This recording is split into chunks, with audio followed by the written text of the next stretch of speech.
everyone. I'm gonna make another new video today. Today it's about film and cinema and stuff like that.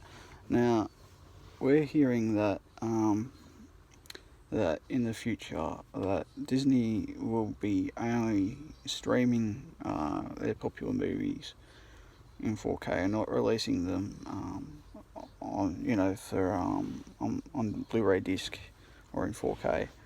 They're just going to be strictly using streaming services, and that means some of their good catalogue titles may never be released um, on home cinema viewing, just live streamed, and that's it. So that means classic films like The Sound of Music, which they own now because they own the rights to 20th Century Fox. Movies like that, even Planet of the Apes and movies like that, may never get a disc release on home cinema of those movies. The last movies that they've released so far, I've got to try and find it. Home Alone. Home Alone is one of the movies they've only released quite recently in 4K from their 20th Century Fox line, right? So they own a lot of catalogue titles and stuff like that, and they've cut a lot of things as well. Disney have started to actually cut a lot more from their the home cinema market and stuff like that. So they've cut back on a lot of stuff actually at the moment. So there's also a big swing towards just live streaming and just streaming content online. I think Paramount moved to do this as well. I think some of the last movies that are actually released by Paramount in 4K was possibly Top Gun, and that was about it.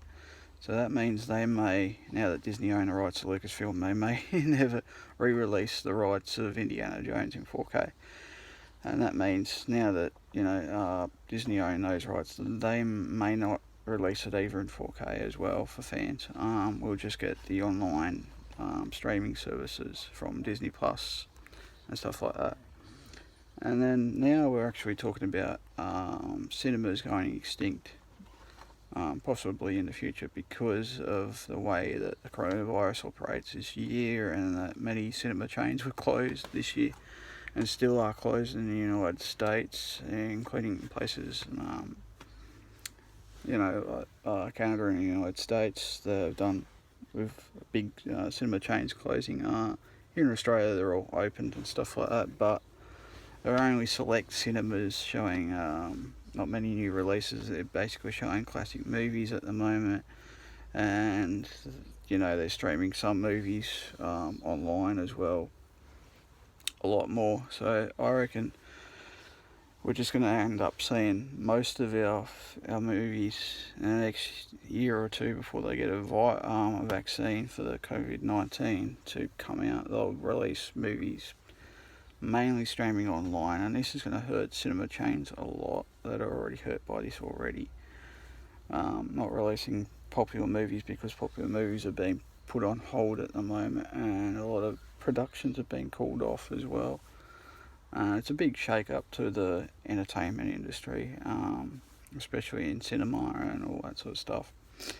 Even sitcoms and TV shows, they're only exclusively released live streaming nowadays, and they don't release any copies on DVD or anything like that anymore. A lot of chains are moving away from that sort of stuff, and I think The Simpsons season 21 might not be released on DVD this year.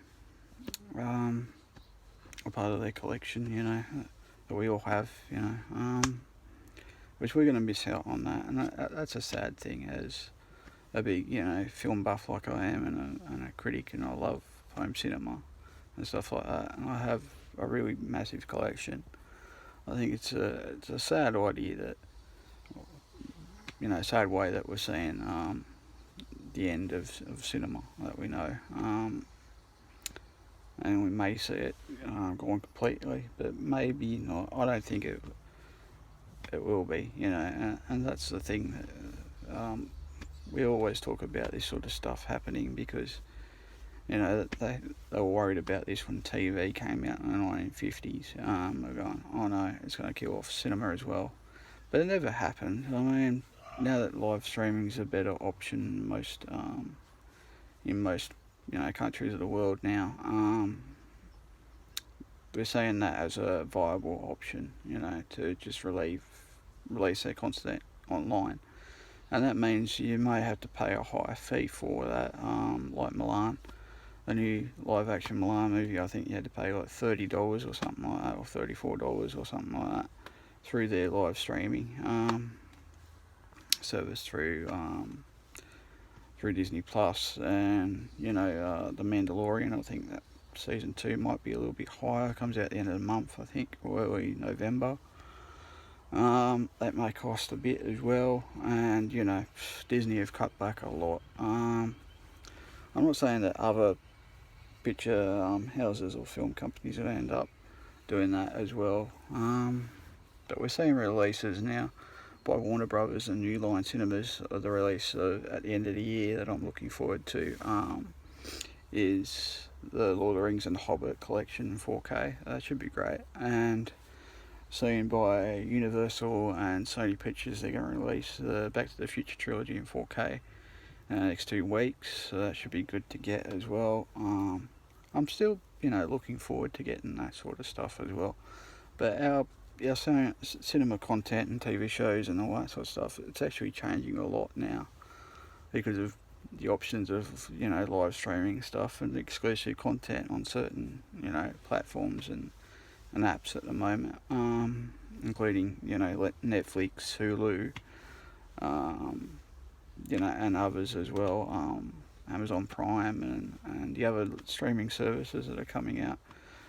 Apple have got some really good content at the moment, and you always get stuff, and maybe more better streaming services will come out and be released in the next few years, but they're the top competitors at the moment for your content and to get content released as well, which means that certain streaming channels, even cable TV channels in the United States, are losing out on their content because of the other streaming platforms and services are delivering more content. So this could also change in the future to change YouTube's content as well, because YouTube exclusive content could be moved out as well from their studio productions and end up going to other production companies releasing them, just like Netflix and others. That being a viable option. That's the way cinema is changing. Cinema's changed and evolved ever since it was released in the late 1800s. So we're seeing that sort of stuff as well. As a fan, I wish we did have more easy access to it instead of paying for exclusive content and stuff like that. But we've been doing that since the advent of cable TV and stuff like that. Even here in Australia with Foxtel and stuff like that since the 90s and stuff like that. So we've been paying for exclusive content like that too, and pay-per-view and all that sort of stuff as well. And yeah, it's a big question that a lot of cinema fans are actually are asking at the moment.